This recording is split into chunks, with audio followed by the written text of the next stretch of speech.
அது ரொம்ப பிடிக்கும்னு சொன்னா சில பேர் கிளுகிழுத்துட்டு போய் கையெல்லாம் உயர்த்தினீங்கல்ல. வள்ளுவன் இடத்தில் கேட்டார்கள், சாவுனா என்னன்னு. என்ன வார்த்தை பாருங்க, சாவுனா என்னன்னு கேட்டா வள்ளுவன் சொன்னா வா காட்டுறேன் அப்படின்னா. சாவை யாராவது காட்ட முடியுமா? செத்து காட்ட முடியுமா? அல்லது நீ செத்து போ என்கின்ற அனுபவத்தை தர முடியுமா? வள்ளுவன் சொல்லுகிறான், நீ சாக வேண்டுமா?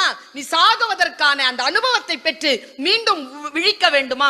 ஒரே ஒரு பயிற்சி தான், உறங்குவது போலும் சாக்காடு.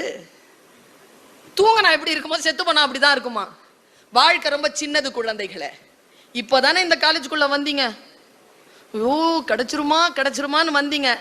இதோ செமஸ்டர் வரப்போகுது, இதோ அடுத்தது, இப்படி ஓடிரும். அதற்கு அடுத்த வருஷம் வந்து அக்கா அக்கா அண்ணா அண்ணன் சொல்றதுக்கு ஒரு குரூப் வந்துடும். அதற்கு அப்புறமா சூப்பர் சீனியர் ஆயிடுவீங்க.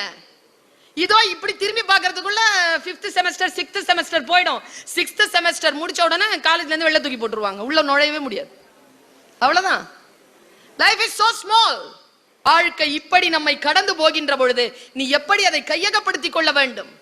இந்த உலகத்தை ஜெயிப்பதற்கு நம்மிடத்தில் நேரம் இருக்கிறது என்று எவனானும் சொன்னால் அவனை விட முட்டாள் வேறு யாரும் கிடையாது.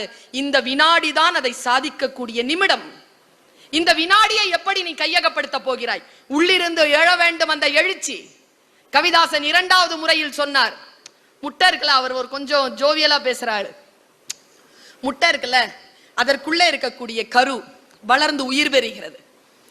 அந்த முட்டைய மேலேந்து தட்டனா ஆம்லெட்டா பட வேண்டும் என்று துடிக்கின்ற உயிர் உள்ளிருந்து வெளியில அப்படி வெடிச்சிட்டு வந்தா உயிரோட வருதான். அவர் சொல்லிட்டு சொல்வார், வெளியிலிருந்து யாரேனும் வந்து தட்டுவார்கள் என்றால் அது மரணம், உள்ளிருந்து நீ கிளம்பி வா, அதுதான் ஜனனம் என்று சொல்லுவார். உள்ளிருந்து கிளம்பி நீ வா என் குழந்தைய.